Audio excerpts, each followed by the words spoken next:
Hello! Hi, everybody. Hope you're doing well today. Welcome to another Professional Genealogist Reacts. Got started a little rough there, obviously. Didn't even do my regular hello, everybody. Well, thank you, everyone, for joining today.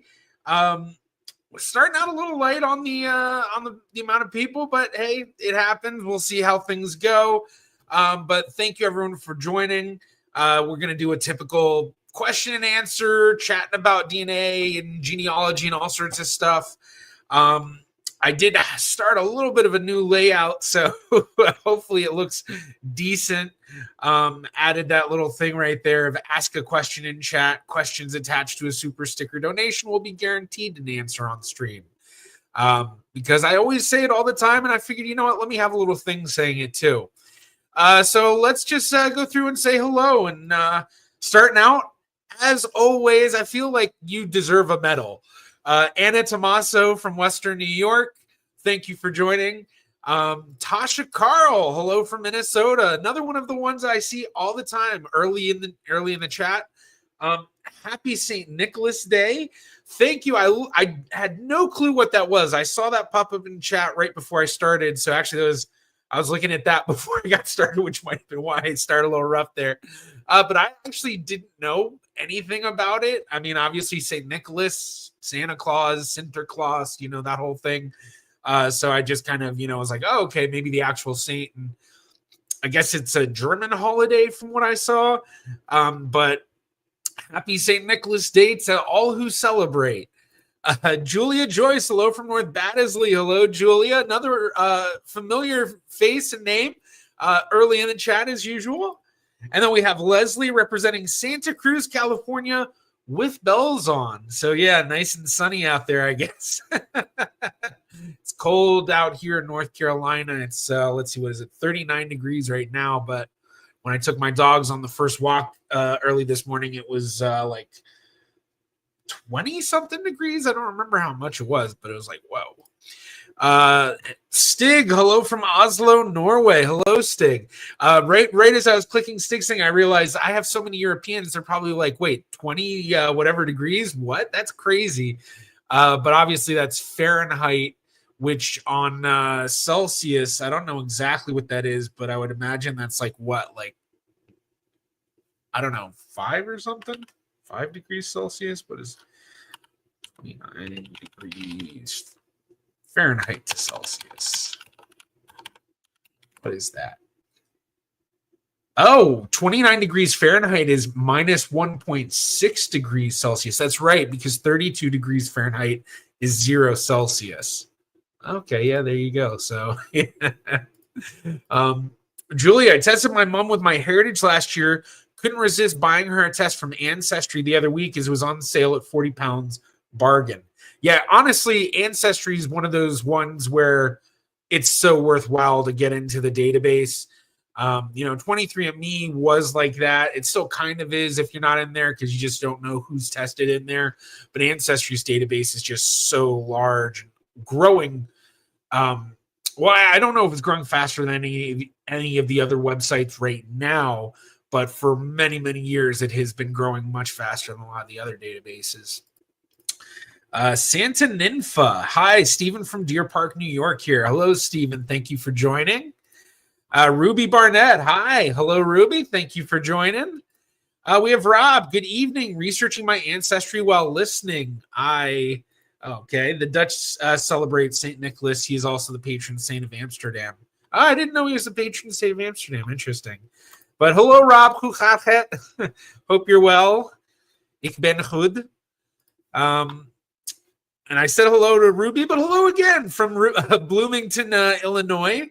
Which, wait, I don't know if Bloomington was near where I used to live, but I used to live in St. Charles, Illinois. Yeah. John Big Booty, hello from Texas. Hello, John. Thank you for joining again. Thanos, hello from Greece. Hello, Thanos. Thank you for joining. And we have Drea. Oh, hello. Looks like I'm not too late this time. No, not too late at all. We're just getting started. Nope. No one's even asked a question yet. Just chatting so far. So, yeah, Rob Hood bedankt. Good to hear. Margaret Chase. Hi from near Boston, Massachusetts. Well, hello, Margaret. Thank you for joining. Adam Biros. Hello from Swindon, England. Hello, Adam. Thanks for joining again. I recognize you from some of the previous streams as well. All right. It looks like we might have a question here. It is in Italian, which I don't know Italian. So this is going to be a little difficult, but Vincenzo Capodevento, ciao un gruppi di corrispondenze con il segmento. All right, let's see. Ciao, I have a group of correspondence with, or I guess corresponding with segments that are big with triangulation on my heritage. One segment triangulates So I guess these are the size of the segments that are triangulated. Yeah, I have no way to. I'm gonna have to go into here. Let's see if I can copy. No, I can't copy it. If anyone can help me with the translation, actually, you know what? I got an idea. Google Translate app on the phone. Yeah. Oh, yeah. Literally, right as I say that, Margaret Chase, Google Translate. All right. Let's see. Camera. Okay. Let's see. Oh, whoops. I have it going into Dutch. No, I don't want it from Dutch. Detect the language, even though I'm sure it's Italian. Okay. It's not doing it. Okay. I have a group of matches with the largest segment in triangulation on my heritage. The triangulated segments range from 9 cents Morgans, 8, 7, and 7.1. They live in European countries, but they are from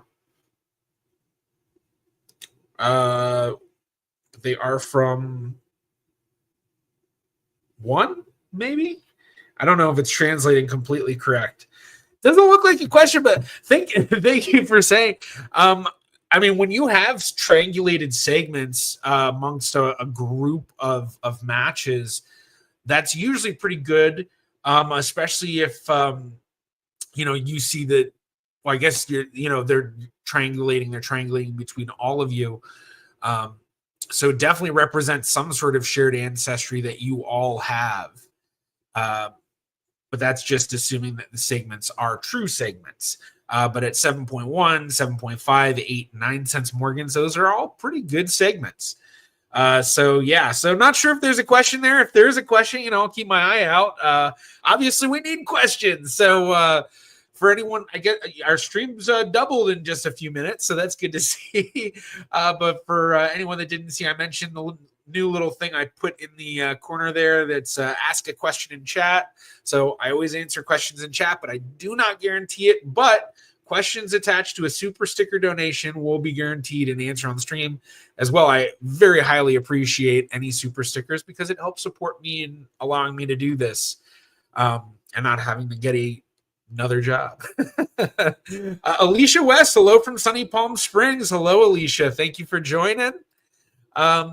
Santa Ninfa, hi. I have a match groups with the Santa Ninfa is the same as Vincenzo. Okay. Or you translated it. Yeah, sorry. There it is. Okay, yeah. Okay, that's exactly what I got from Google Translate, actually. So yeah, maybe they are from Rome. Okay, they are from Rome. Yeah. Yeah, I see Anna said that. Yeah, interesting. Yeah, I guess so. We'll have to keep an eye out if Vincenzo posts anything else. Hopegate, hello from France. Hello, bonjour. Alexandra, hello from Koblenz, Germany. Hello, Alexandra. Good to have you as always. Hope you're doing well. Tara G, do you know when the updates on Family Tree DNA's mitochondrial DNA services will be coming out? I don't know.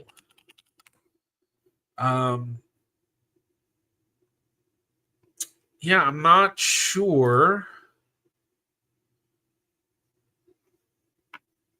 I just did a quick yeah, it's not something I've actually been keeping up with, so I'm not sure. If anyone knows, say something in chat. Unfortunately, I can't answer that one. John Big Booty, what's the answer to the meaning of life, the universe, and everything? 42. 42. Tara G, I heard they were going to do a block tree or something similar with the mitochondrial DNA. Oh, interesting. Which I'm guessing you mean a block tree. Block tree. So for anyone who's not familiar with a block tree, if you do a big Y DNA test, then you get what's known as a block tree of your matches, where it kind of basically creates a family tree of your Y DNA. It's kind of like a close-up snapshot of the phylogenetic tree, if you want to be really jargony about it. And Yeah. It'll be interesting to see if mitochondrial DNA can do it, just because with Y DNA, there's a higher rate of mutation in the Y chromosome.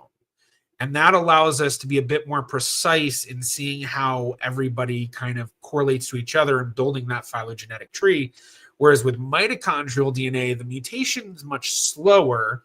And that's one of the reasons why, even when you get a DNA match on mitochondrial DNA that's like a 0 genetic distance, it can still be a match where it's going to be outside of the typical genealogical window where you match them. Basically, you could have a mitochondrial DNA match that's, 1,000 years back. I don't know the exact number that it is. I'd have to look into it, but like, that's one of the big issues with mitochondrial DNA. So when you get one genetic distance, meaning there's one different, or there's a genetic difference of one marker between you and your match, then that extends it even further. So that'll be interesting to see how well they're able to do that, or how they do that. But I'm guessing they'll do it kind of similar to how they do the wide tree, in that they don't show it in time, they show it in genetic difference. So yeah, that'll be cool. Hello, Karma Gal from Nebraska. And I saw that, Stig, that you said that too. I don't know if you said it at the same time or after I said it or while I said it, but yeah, 42. If you know, you know. Retta Winery coming in from Kansas. Hello, Retta. And I remember last time with the pronunciation of your word with your name, because yeah, Retta. And yeah, I don't remember. I know we talked about your last name too. Sherry Stokes, hello from Northwest Mississippi. Hello, Sherry. Thank you for joining. Sunny Zitrone, hi from Germany. I survived my school presentation. Thanks again for your tips last time. Awesome. It went really well. A classmate even wanted to do the DNA test I had with me. That's awesome. So for those who don't know what Sunny's talking about, Sunny asked in a previous stream about giving a presentation to their class about genealogy and what would be a good idea to include and what not. And so I just kind of gave some tips. If I remember correctly, part of the idea was really talk about the narrative and really kind of focus on like what's the thing that's intriguing, and then you kind of add into that. So I guess yeah, you took my tips. That's awesome to hear. So Ruby, if my father-in-law's Y chromosome closest match is 4 steps away, or a genetic distance of 4, what all can I learn from this? It appears there was an adoption/NPE in this line for the father-in-law. Well, there's one big question I need to find out first is, which Y DNA test did he take? Is this a 4 steps away with big Y, where there's 700 STR markers and you're getting all the SNPs, or is this a 111 or 37? Because that'll be different. Basically, the Y DNA tests, you test different amounts of markers. So these are the tests through Family Tree DNA. I should probably pull this up. And I don't know if I have an affiliate link in my description, but if anyone wants, I have affiliate links for all sorts of DNA tests in the description of my videos. I don't talk about it much. So, if you ever need to buy a DNA test, buy it through one of those links. And that actually helps me out because then I get, I get, it supports the channel. All right. So here we've got Family Tree DNA's website, and so here they call it paternal ancestry in greater detail. That's big Y700, and then they just have it paternal ancestry, but we're gonna see, I think they have it still as 37, 111, and then big Y is the options. Let's see. Okay. They show that, all this stuff. So actually, I guess while I'm here, because we're talking about the big block tree, this is what the big block tree looks like. So basically, here's the number of SNP markers, which are single nucleotide polymorphisms, and that's a specific type of DNA marker they're looking at. Basically, markers within the genome, alleles that if there's a specific difference there from what the standard set is, the standard DNA, then that indicates a connection, basically. And so the number of SNPs is what that genetic distance means. So in this question of 4 steps away, a genetic distance of 4 steps would be a difference of 4 genetic markers. But that's where the big question comes in of, are we talking about SNP markers from a big Y test, or are we talking about STR markers from one of the smaller tests, either the 37 or the 111? And there we go. Father-in-law was Y111. So we're not talking about SNPs in the difference. We're talking about STRs. Now, with that said, YSTRs are short tandem repeats. And short tandem repeats are basically where you look at specific spots in the genome, and you're not really looking at one specific allele, but you're looking at a series of them where basically it repeats itself. So ACT, ACT, ACT. That would be a reading of 3 because ACT repeated 3 times. So short tandem repeats. And so the STRs is what they're using with the numbered test. So here we go. So Y37. So you can see examines 37 short tandem repeats, 111 short tandem repeats. But then here, big Y11 examines 700 short tandem repeats and over 500,000 single nucleotide polymorphisms on the Y chromosome. This is why this is such a big difference. I mean, this really is, if you want to get the most out of your Y DNA, this is what you want to get. But when you can still get a lot out of these lesser kits, and it's also, especially if you're limited on budget, it's not a bad idea to get one of the lesser kits just to see what's out there. Because if you don't have any good matches at Y37, then doing the all the money for the big one Y700 might just be, if it's out of your budget, it might not be worthwhile at that time anyway. So just kind of a way of, if you're limited on budget. But if you're not limited on budget, then get the big Y700. But what I'm going to try to find is there's actually guides on, which test you took, and based on which Y chromosome test you took and the genetic distance, what your percentage difference should be. And actually, if you're looking at the match list, it should show that for you. But let's see, Y1.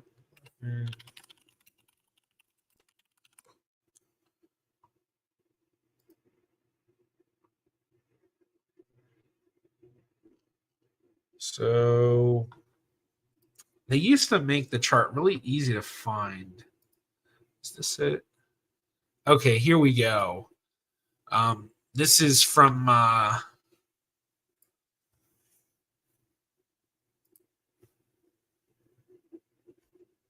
let's see. There we go. Okay.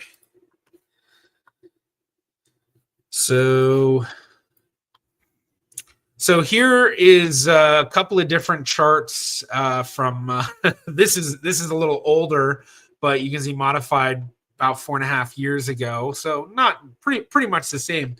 But so we have these different charts.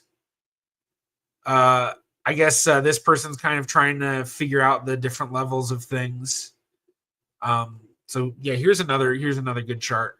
So here we can see number of markers. So you have your number of STR markers, not SNPs here. And we have the genetic distance. So the question, we're looking at 4. And so you can see 2 most recent common ancestor at 90% confidence for Y chromosome tests. So that's basically what they're measuring. And the number, I believe, is the number of generations back to the most recent common ancestor. So at a genetic distance of 4 at Y111, you're looking at about a 14 generations back to find a most recent common ancestor. So not that great. But I think I just want to double check I'm reading this correctly, that these numbers are generations. Let me actually see what chat's saying. So I have so many knowledgeable people in chat all the time that, sometimes it's good to see what everyone said. Okay. So this kind of gives an idea, and I mean, you are looking at pretty far back. But when you do the SNP testing gives you a much better calculation of how far back you're likely related.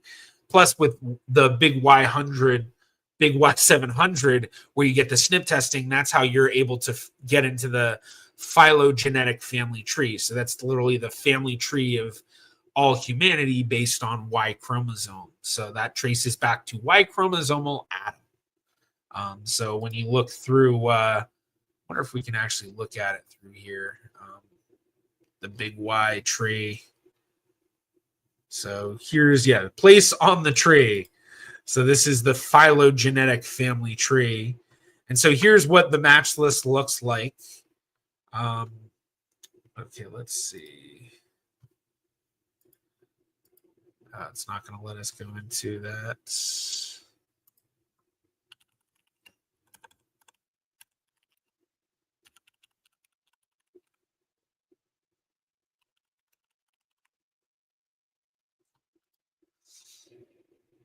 Okay, yeah, because most of these sites, like Yful has theirs as well. You can go and you can browse the tree and look it up. So yeah, so with the question at hand, because this is the actual question, what all can I learn from this? It appears there was an adoption NPE in this line for father-in-law. So the thing to know is, based on that chart we saw, it's within a range of 14 generations or so, I think is what it said. So, it is a little bit far back, but the thing to do is to look at your matches and to see, is there a consistent surname you see coming up? And if there is, that's what you can use at this point in case, if you are dealing with an NPE of, well, if the father's unknown, this is a surname that's showing in the Y chromosome line, and that may have been the father's surname. Of course, it possibly may not have been, but it is a clue that, that patrilineal line does trace to a lot of members that have that family name. Now, that is also why big Y 700 is so useful, is because then you get into the block tree, which is part of the phylogenetic tree, and you get a much more specific breakdown of things. So I don't know if it's how much it'll let us look at some of this stuff. But basically, I'm trying to see if I can find if it'll give me a block tree. But you can see how there's like all these branches down, and all these numbers that's showing 17 downstream branches of QZ 5901. So we look at QZ 5901, and it's showing 2 of them. But then there's more from them. So of that 17, 13 and 2 there. So this is just a big family tree, but it's basing it on Y SNPs. And then you can basically utilize that, where not only can you get an idea of surname, but you might be able to get an idea of what type of ancestry you're looking at. You do your big Y700, and then you look at the big block tree, or for your father-in-law, that is. Then you might notice that, oh, wow, a lot of these people are in the Mediterranean, maybe, or maybe it's like a specific country, or maybe sometimes people will luck out and they'll have, a ton of people coming from like the same small little region, because they're coming from a family where they were just there for hundreds and hundreds and hundreds of years, and a lot of people stayed there, so you can learn a lot more if you have him do the big Y700 in that sense.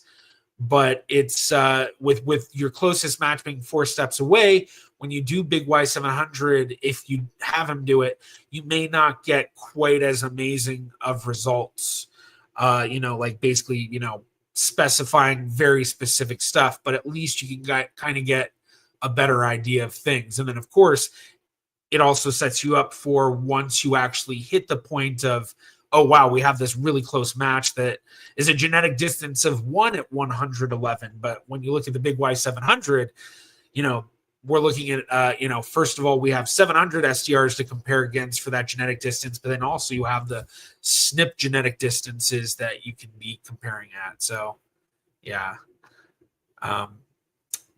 Okay, let's continue. Hopefully that was helpful. Let's see. I saw this. Do you have any other talks upcoming other than Roots Tech 2025? Yeah, I do. I just did a talk the other day to Jewish Gen, which had 1,000 people signed up, and I don't know how many actually attended. It was probably like 600 or so. But then I do have other stuff lined up. I just have to see what I'll actually be. Well, I don't know if I'm allowed to say anything about that yet. I'll have to ask him if I can. So I won't say anything about that. January 14th. I will be talking to the Jewish Genealogical Society of Great Britain. Is that it? JGSGB? JGSG? Or is that Greater Boston? I need to double check because I think there's two societies with that name. Yeah, okay. I think it's the one in Great Britain, but I'll be doing a talk on Sephardi stuff. And then January 22nd, which is a Wednesday, I'll be talking to the Jewish Genealogical Society of Long Island. But I think both of those people might be able to attend, even if you're not part of the society.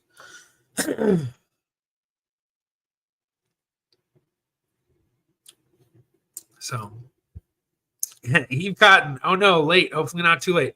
Not too late. I mean, I guess based on the time you came in, you probably saw a lot of the last question, but yeah, not too late at all. Okay, let's see. First time I've caught your stream in months. Well, thank you for joining, Bursky. And Eric Sheridan, hello from Kansas City, Missouri. Hello, Eric. Thanks for joining. There's a lot of people chatting. Okay. That is a long time ago, and yes, there is a known surname, and there is even a tree. Father-in-law has closer matches at Y67 with the same last name. Okay, and that can happen because you're also limited based on what your matches took. So if you take Y111, you can still look at your matches that took only the Y67, but then what you can try to do is try to get them to upgrade their test, because as we saw with the chart before too. Do I still have that up? I don't. DNA.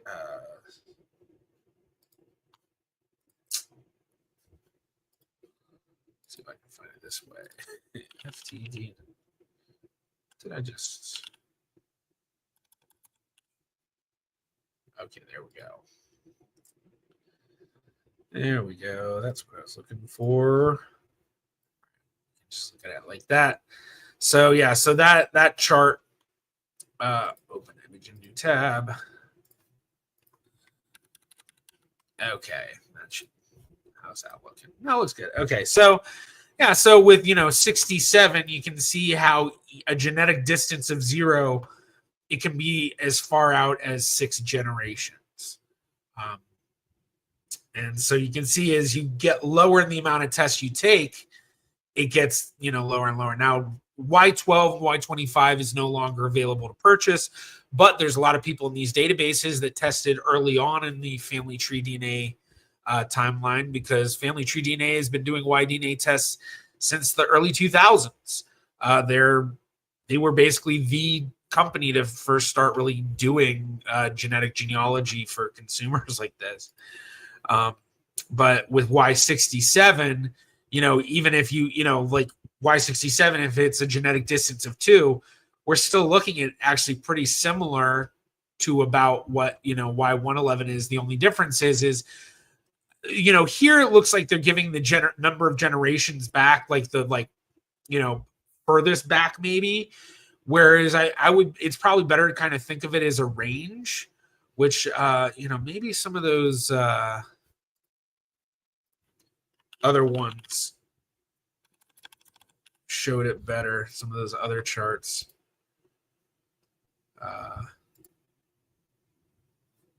So, yeah, I guess this chart was pretty good. It was from Family Tree DNA. So this one right here. So basically, this is only for Y111, but then they're giving you the confidence amount, and that gives you the range. So very tightly related. 111 out of 111.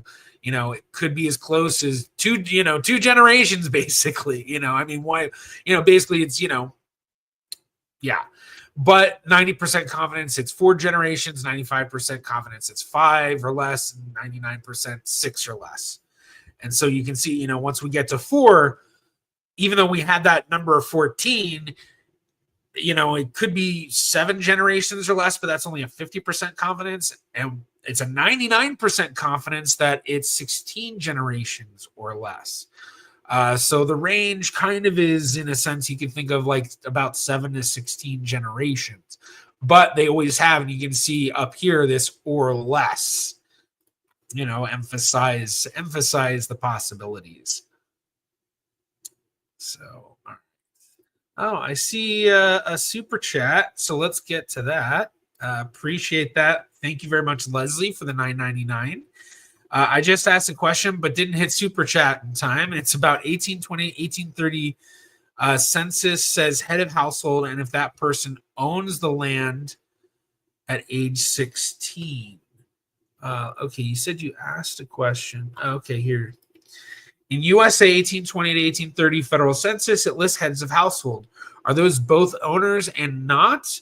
I have a mystery male died about 1849. Maybe found him as head of house age 16 with 2 80-year-olds. Fan club deeds friend. Okay. Fan club meaning friends, associates, and neighbors. So researching friends and associates and neighbors of people to try to learn more about them. So it sounds like you're saying you found this person because they were a friend on a deed or a witness on a deed or something like that. I think that's what you're saying. If you want to clarify, I'll keep an eye out for a clarification. To be completely honest, I don't know the 1820 and 1830 federal census enough to be confident in saying this is the definitive answer of how what you would expect from that. I would think that the heads of household were both owners and not. So the land that they were living on, because the census is actually I guess I don't know. I need to look at the law too, because it depends on with what they were looking for with the census. So 1820.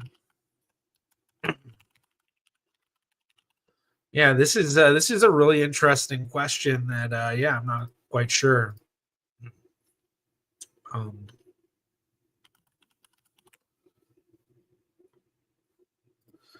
But there's guides on the Census U.S. Census Bureau website for all the various censuses. So here's that page. It's not always, super detailed, but you can kind of read a lot of different stuff associated with it that can give you a better idea. But yeah.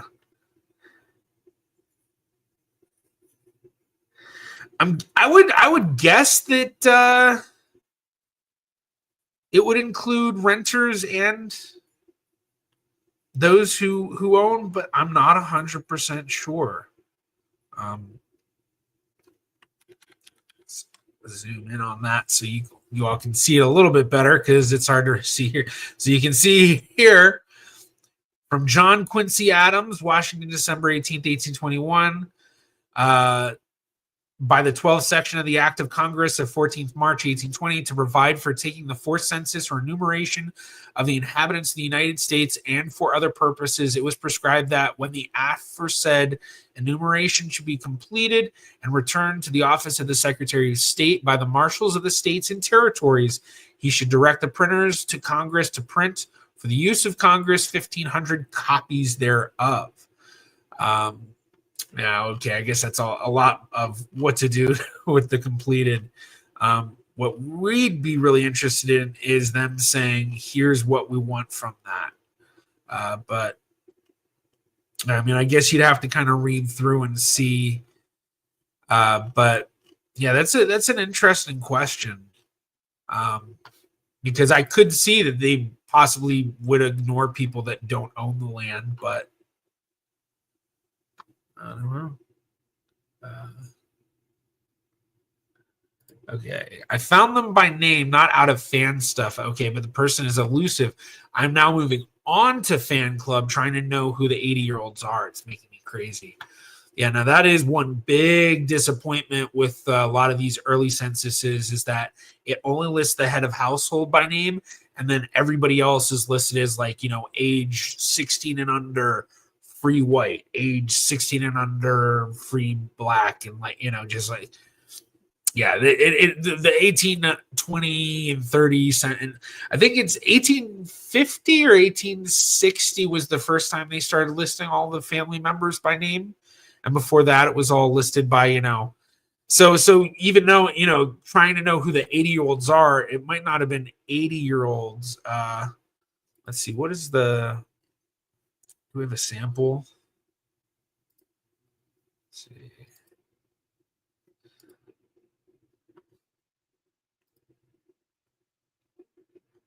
Okay, so this is the breakdown.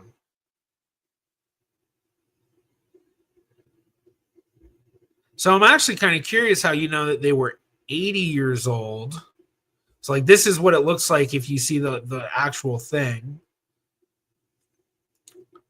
So yeah, because let's see, 45 and upwards. And then that's what it looks like. They just tally.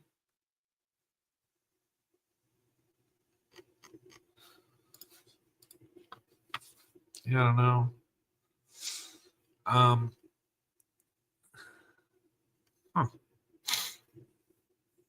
Yeah, I don't know. That is an interesting question. If anyone does know, well, comment below. But I'll have to look into that.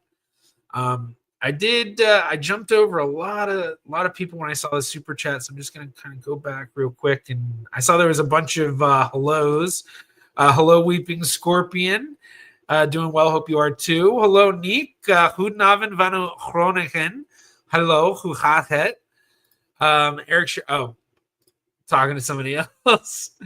Yeah. So, Bursky. Hey, Jared. Been watching since early this year when I started my own family tree. I've traced my tree out to my 5th grade grandparents on each line except my Polish Jewish side.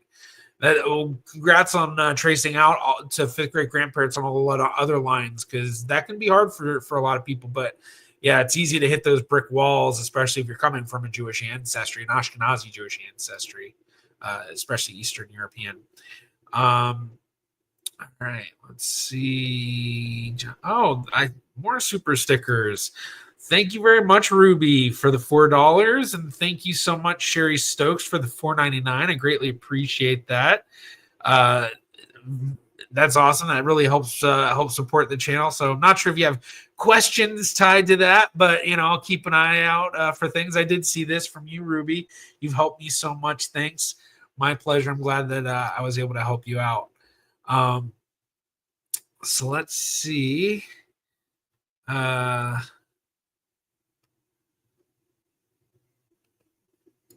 How do they determine who is the head? 16-year-olds or 80-year-olds? The 80-year-olds could be anyone. I mean, more than likely, they just ask. They're just going house to house and asking. The way that it works, and I've never really looked at this myself, but I've seen talks about them, is like you can get a lot of in-depth information about the censuses and what the enumerators were actually told what to do. And so, there's a lot of stuff that you can read. So I think this might be it. So you can see, what's the actual law behind this statute, and what do they say? How does it have to be, handled, and going through every little thing and just learning the ins and outs. And there are a lot of people that have done stuff like that. I think one of the best examples of a deep dive into census records is that by Tammy Hepps, who runs the site Homestead Hebrews. And she has this amazing article, when Henry Silverstein got cold, fraud in the 1920 census.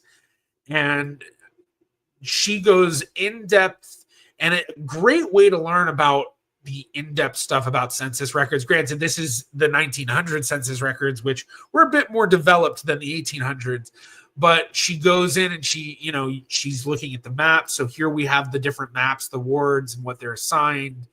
And then she breaks it down about, here's a Sanborn map. So the fire maps, for anyone who's familiar with these. And so she breaks down like this one enumerator, this guy, Henry Silverstein, and how he basically just made fraudulent entries in the 1920 census. I'm going to link that in the chat. Great article. Tammy Hepps is an amazing genealogist. Besides that, she also is part of the, I want to say it correctly.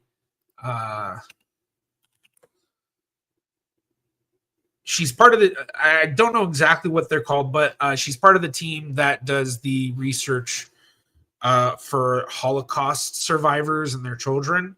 I believe it's called there we go. The Holocaust Reunion Project. So just about the team. And I guess, it's Adina and Jennifer, but maybe I'm wrong. I thought Tammy was involved.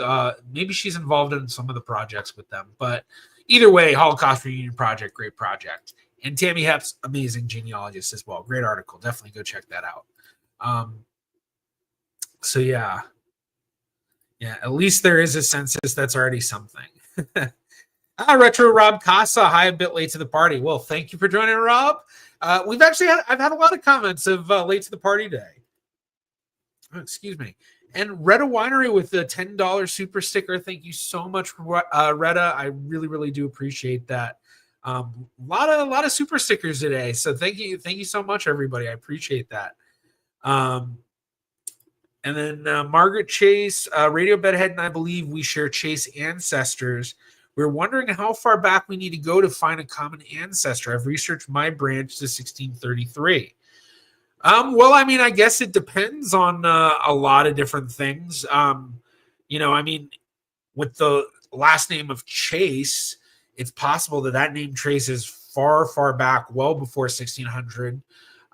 You might even have a surname that could be tracing back to 1300s or something like that. But I don't know. Are you DNA matching each other, or I don't know. I saw you all chatting with each other, but I guess I wasn't following along with all of that. But it also then depends on how far back Radio Bedhead has their Chase ancestors. So, if Radio Bedhead's Chase ancestors only trace back to the 1800s, well, they need to trace back to the 1600s and find out, do they trace to the same ancestor or not? And then also Eric Sheridan and I have ancestors in common. That's very cool. And then Jose Lopez, I guess my French ancestry traces back to Britain. Oh, I must. Okay. For some reason, I thought that was a question. I didn't read all of it at first. So I guess you were talking to somebody else. Leslie, I noticed on landowner maps, i.e. 1859 Saratoga County, New York, that some names are first, last, or first initials, and some are only the last name. I wonder if the only last name is absentee owner, has renter. Yeah, I don't know. I'm not familiar with landowner maps in Saratoga County, so might have been just the way that they were doing it. It could be, let me pull up a landowner map I was actually looking at the other day. About to sneeze.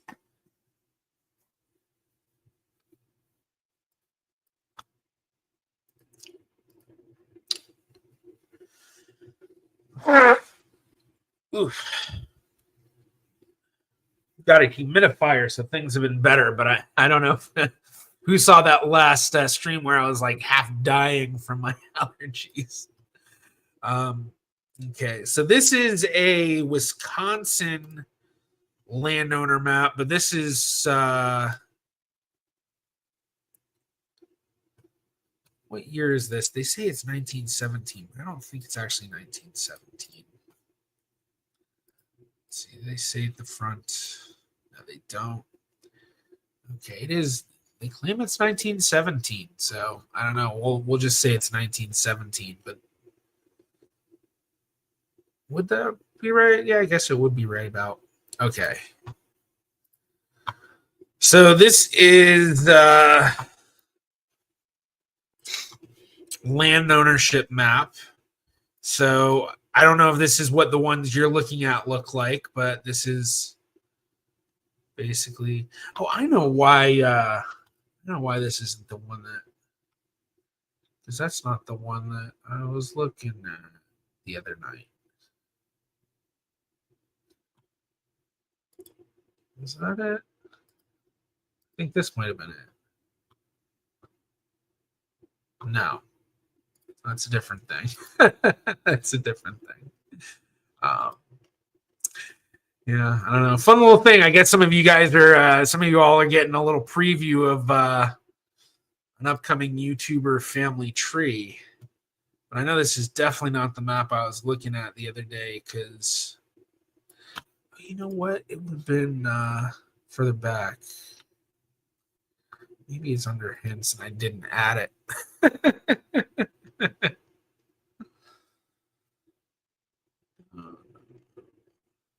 Okay. I think it's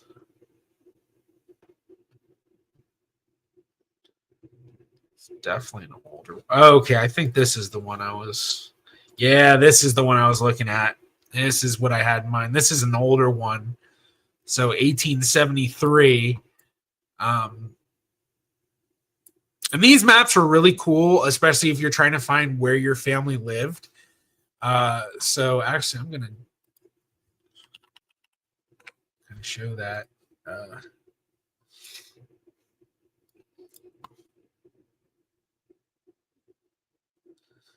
Okay, I see there are a couple other questions in there. I'm going to jump to them, but yeah. So I am curious. I guess about let's see. Yeah, it's Leslie.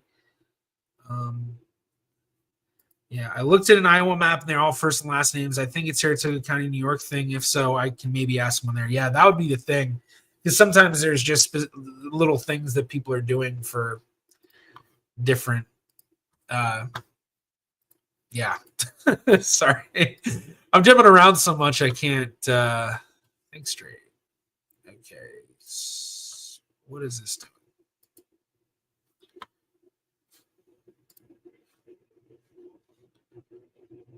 Okay. Okay.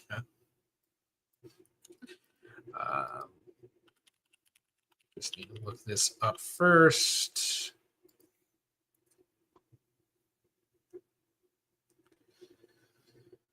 Wow. Google Earth is moving slow. Hopefully I don't glitch out because I think Google Earth is one of those ones that sometimes glitches out when I share it.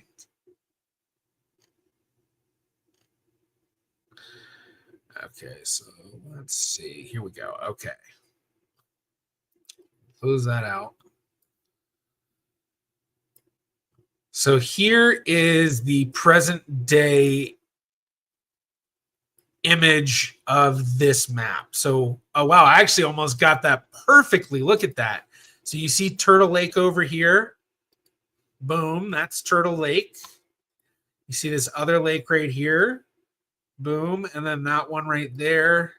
So it's not perfect. I think I need to zoom in technically here. Probably about there-ish, I guess, was.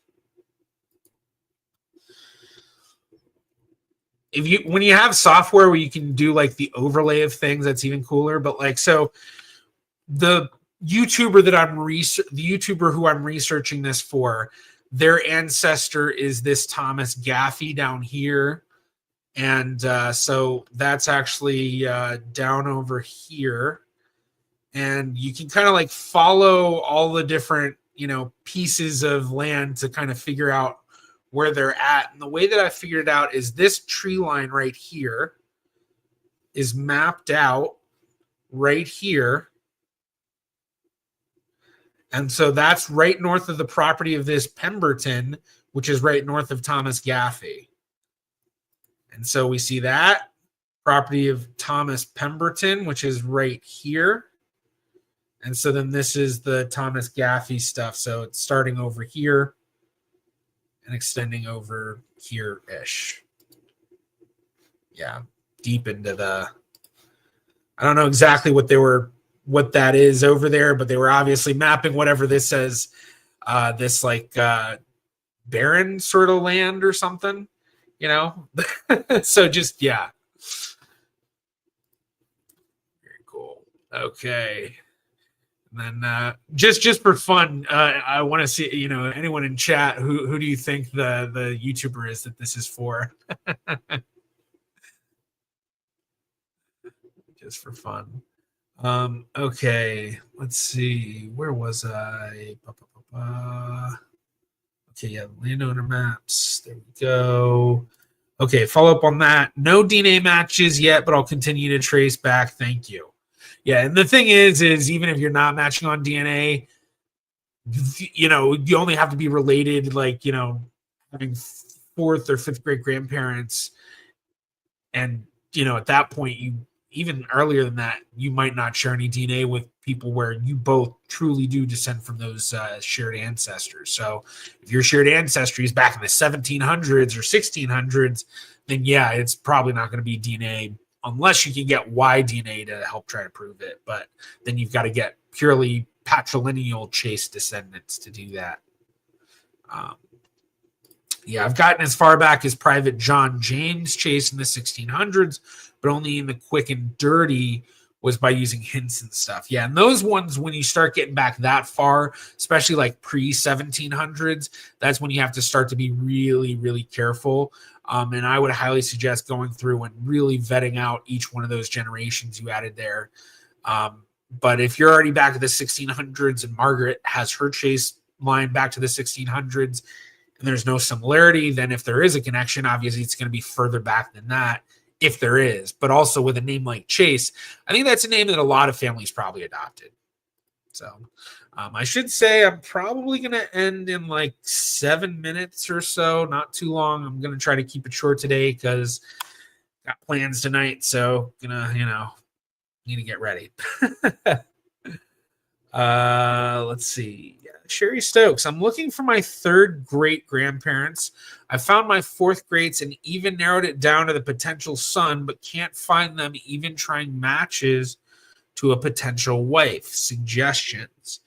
So it sounds like you're talking about strictly through DNA matching, which when you are talking about third great grandparents and fourth great grandparents, that's pretty difficult. So basically what it sounds like is you have a handful of matches that are quite distant in how much they're, or in the estimated distance based on how much DNA they're sharing with you. And if that's the case, then it would seem like they're, you know, I guess if you're thinking that, you know, you share fourth great grandparents with them, which is where you're finding that connection between them and something, then that you descend from a third great grandparent separate from who they descend from. Yeah, I mean, the thing is you'd want to keep researching that family, doing descendancy research of all of the descendants of the family. The thing is when you're looking at that far out, you know, it could be a little difficult. But, you know, looking at the shared matches between you and these other matches as well to see who's significant, who isn't. Yeah, I mean, really the biggest thing is the descendancy research. Building that down. And one other thing to note is, you know, if you're finding all of these matches that, you know, you're finding the connection between them in the past, but it's like all the connections are really far back. Like, you know, they're all, you know, 12th cousin connection, or well, actually, never mind. What am I talking about? You already said fourth great grandparents. So with fourth great grandparents, you could be dealing with some issues at that distance just because once you're in a relationship where your shared ancestors are fourth great grandparents, that means that you're looking at fifth cousins, and fifth cousins are going to share a low amount of DNA. And that's going to overlap with a lot of other types of matches. So, fifth cousin, the average is 25 centimorgans. So if that's, what your matches are at, then it might not be, even though they're all matching as fourth cousins, they might be more distant than fourth, or even though they're all matching as third cousins, which I guess is maybe the case, they might be more distant than fourth cousins to you, or yeah. So I don't know. That's going to be pretty hard to figure out, because you also have to consider that maybe there's something going on that you've got, you got it a little wrong, or, not to say that you have it wrong. It's just, in a sense, keeping open the ideas of, what could be wrong here, or what might be going on that I'm not quite catching on to, or, I don't know. It's one of those things of considering all the potential pieces of it. But yeah, I mean, really the biggest thing is if you have this family narrowed down already, it's just a matter of building out as much as you can, doing descendancy research, and possibly getting other people from other branches of the family to test. Because obviously if you're talking about fourth great grandparent, then, I imagine that there's a lot of descendants, maybe not, but there's a lot of descendants that come from various lines. Yeah. And the other thing is, if you have a fourth grade, if this family, there's like 10 different children of these fourth great grandparents, that's 10 different children that you need to rule out. Basically, you need to have a descendant of each one of those branches test. And as you find those matches that are closer connected, have a higher amount of shared DNA with you than the more distant ones, then that's where you're likely going to find that connection. But it's very difficult when you're at a very, far distance of relation, just because, as you can see here, it can give you a lot of possibilities. Yeah. All right.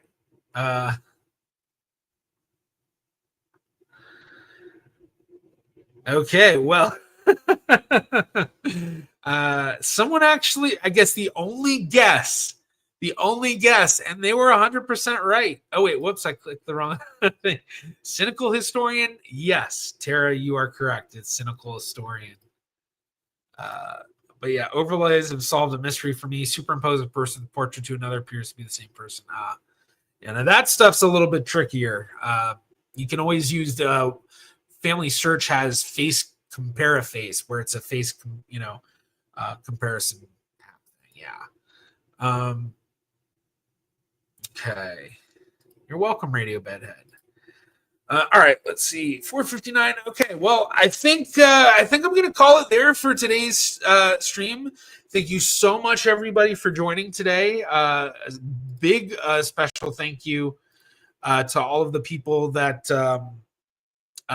donated today, did the super stickers. I really appreciate that. That really does help support the channel. I've actually it's been a little bit more of a struggle than I've been expecting with doing the full-time YouTube, but I'm happy with it. So just need to get that income stream up. But thank you, everybody, for supporting. Thank you, everybody, for watching, all the questions. I hope you all have a wonderful weekend, and I will see you on the stream next week. So I'm out.